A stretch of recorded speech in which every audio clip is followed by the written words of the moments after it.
What's up, Taiwan? How's it going? I'm Ethan Liu with 10 minutes of news from here in Taiwan and around the world. Taiwan's government has announced it will raise next year's minimum wage to 26,400 NT dollars or $865 per month. Some Taiwanese say this is still not enough, while many businesses are advocating for a pay freeze to save their profits. Bing Wang reports. Chanting for higher pay. Protesters outside the Ministry of Labor demanding a raise in minimum wage. Although Taiwan's government announced plans to raise the monthly minimum wage to 26,400 NT dollars or $865, many here feel a 4% raise is not enough. The minimum wage in Taiwan has only risen incrementally over the past few decades. 看你遇到有没有正确的老板或正确的产业这样。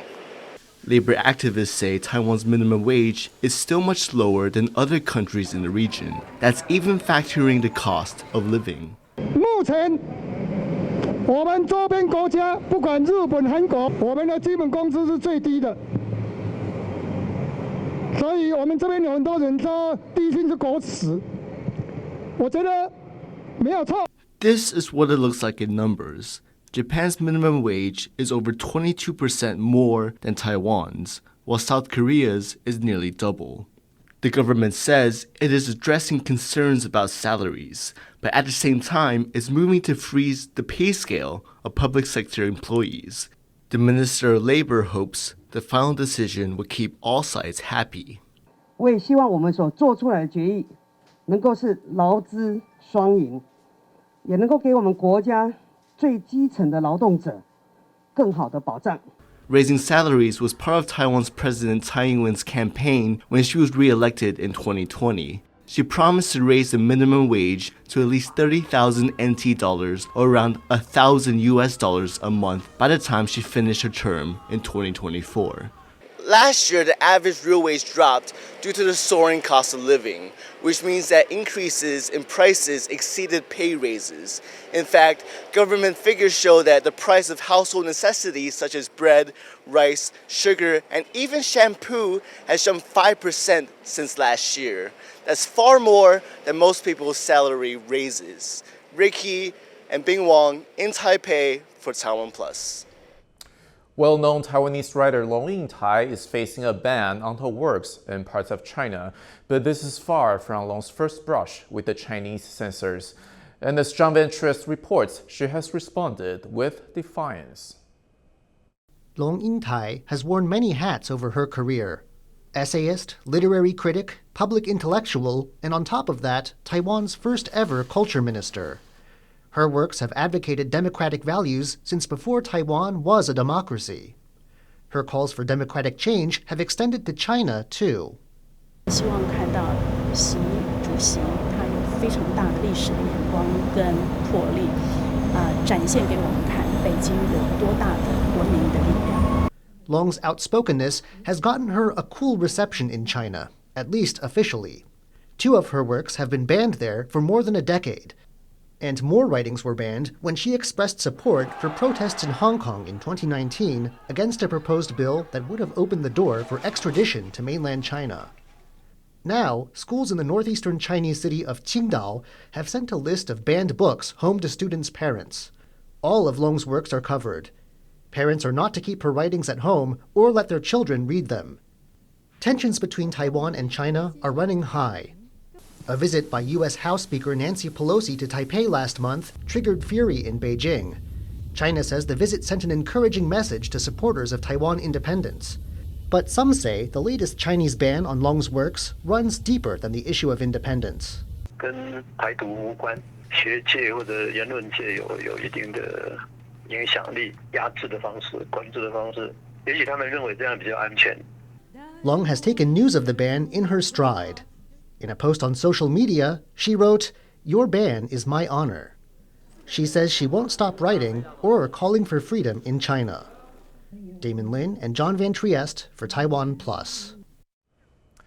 Taiwanese schools have started to offer Taiwan Sign Language classes to all children. As John Van Trest reports, months of work has gone into making sure that there are enough qualified teachers.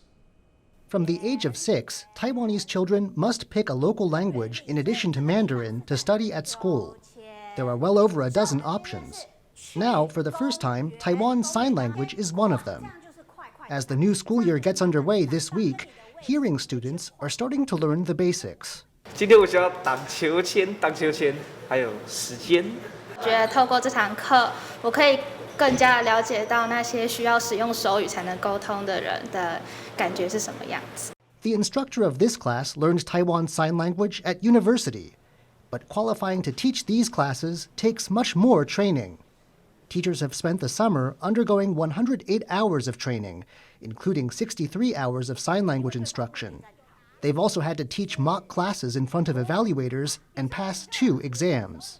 3个月确实非常短，加上他的培训时间其实也很慢才出来，所以他的语序真的跟我们平常讲话很不一样。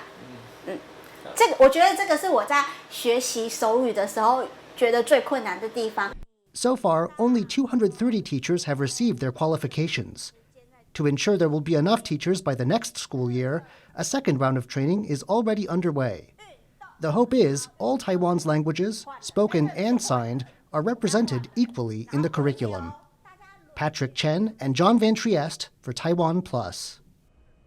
Singing, acting, recitation, and acrobatics, these are just some of the elements you'll find in Beijing opera. But what goes on backstage in the run-up to a show? Our reporter Yu Jinhuang got a sneak peek behind the scenes of a new production going up this Saturday in Taipei.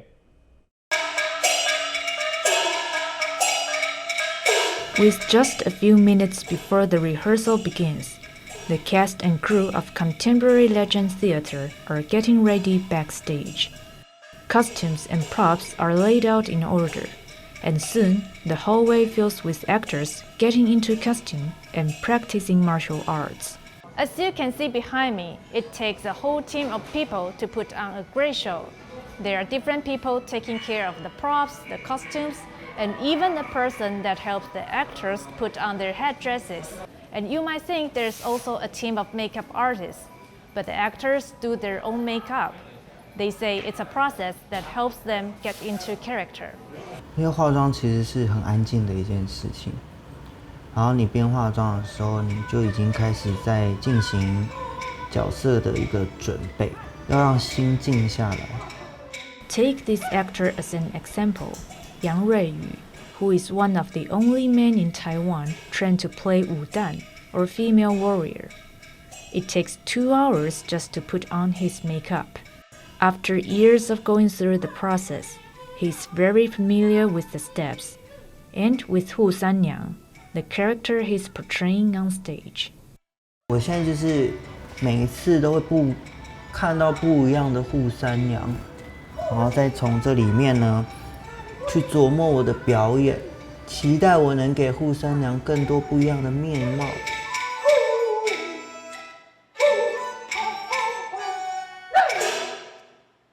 With the final touches, the transformation is nearly complete. Yang is ready to don the costume of the proud heroine and head into battle, on stage. It's hard to count the amount of time that's gone into this production. Countless hours of rehearsal, years of training for each actor, and centuries of tradition passed down through the ages, all leading up to this one moment, under the spotlights, before a live audience.